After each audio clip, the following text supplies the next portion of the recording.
Hey y'all, welcome back to another Mask Monday. I'm Shelly Moth, and I'm very excited because today we're going to talk about one of the coolest movies ever, American Werewolf in London. Alright, so American Werewolf in London, as you all know, the special makeup effects were carried out by Rick Baker. He's a complete genius. These are three really cool monster designs, really cool sculptures. In the film, again, he's a makeup artist, but these weren't like traditional build-up makeups. These two were done as latex masks, and this one was a puppet. So let's look at the puppet first, and then we'll continue Mask Monday with the masks. Okay, so this is Jack Goodman as he appears in the third and final stage of decomposition.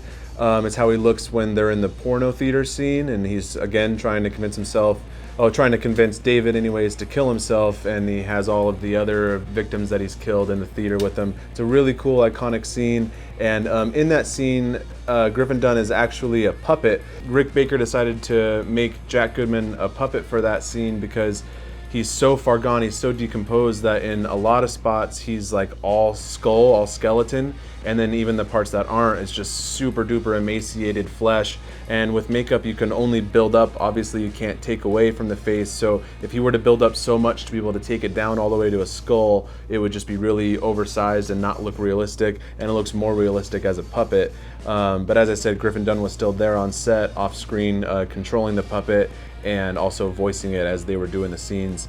Mikey Rotella did the sculpt for this mask, and he did an amazing job. Mikey does awesome, like big, crazy, wrinkly monsters. His detail work is incredible. The primary forms, secondary forms are amazing, but then all the way down to like just the super fine detail, just did a great job. Nice and wrinkly and gross and fleshy, and again, just very emaciated. And then he's got his throat totally ripped out here. It looks awesome. It looks just like he does in the movie, except it's big enough to wear as a mask. And the paint on this is really cool as well. It's like a dark brown with this like red speckle effect through it, and some gross like yellowy stuff around the throat, and the skull is kind of like a classic bone color with a brown rub out. Very effective. So yeah, I'd really love for Trick or Treat Studios to do a first stage Jack Goodman as well, when he's like just barely dead. He's looks basically normal, except his throat is just ripped out and his face is slashed across, and it has that iconic like little piece of flesh kind of hanging off of his throat. That would be an awesome mask for Tots to do. Alright, so that's Jack Goodman all gross and decomposed. Now let's take a look at a couple of the Nazi demons from David's crazy fever dream nightmare thing. Okay, so this is the first of two Nazi demon masks that we're going to show you today. This is the bald demon. It was sculpted by Russ Lukic after Rick Baker, and he did an amazing job with it. It looks just like he does in the movie. I love his ears. All of the like Nazi demons, they're kind of like werewolf-esque, but not really werewolves. Like they're kind of part of like some weird Wolfian, crazy, just fever dream family. And this one's one of my favorites. He's one of the scarier ones. And again, Russ did a great job of replicating the sculpt. He's awesome at replication and doing likenesses. The expression's perfect. Paint job that Tots did on these is amazing. All the ones that I've seen look really good. They have this like kind of yellowish tan like skin tone with a brown speckle effect throughout, and then like an underlighting of like a kind of like brown, like maroonish kind of tone that really brings out the details that Russ sculpted very well. And then my favorite part about the paint job are the veins. They really appear to be like under the skin. You can see veins on his neck and then all throughout his head.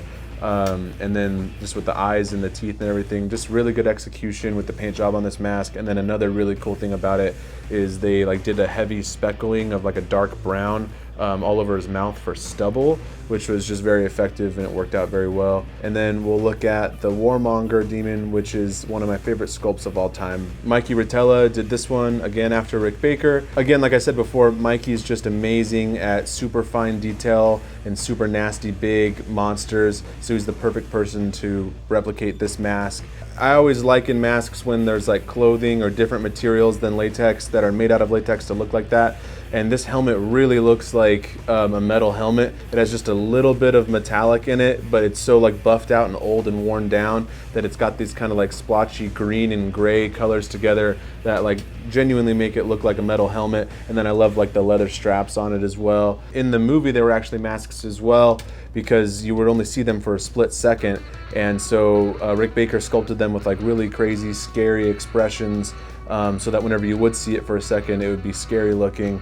And so that's just another special thing about these sculptures. On the cover of Rick Baker's just gorgeous hardcover book, Metamorphosis, is this mask, but it's the wed clay sculpture of the mask. At least I think it's wed clay, but it's the sculpture of the mask, and it's without the helmet. So you just see just a monster, demon, nasty, werewolfy kind of crazy thing. Yep, that's going to do it for American Werewolf in London, one of my favorite movies, and that's this week's Mask Monday. Let us know in the comments which one of these 3 masks is your favorite, as well as which mask you'd like to see Trick or Treat Studios make in the future based on a character from this movie. There's a whole bunch that they could do, but again, my choice would be the first stage of decomposition, Jack Goodman. Stick to the roads, beware the moon. Make sure you stay clear of the moors, stick to the roads, and beware the moon. We'll see you next week for another Mask Monday.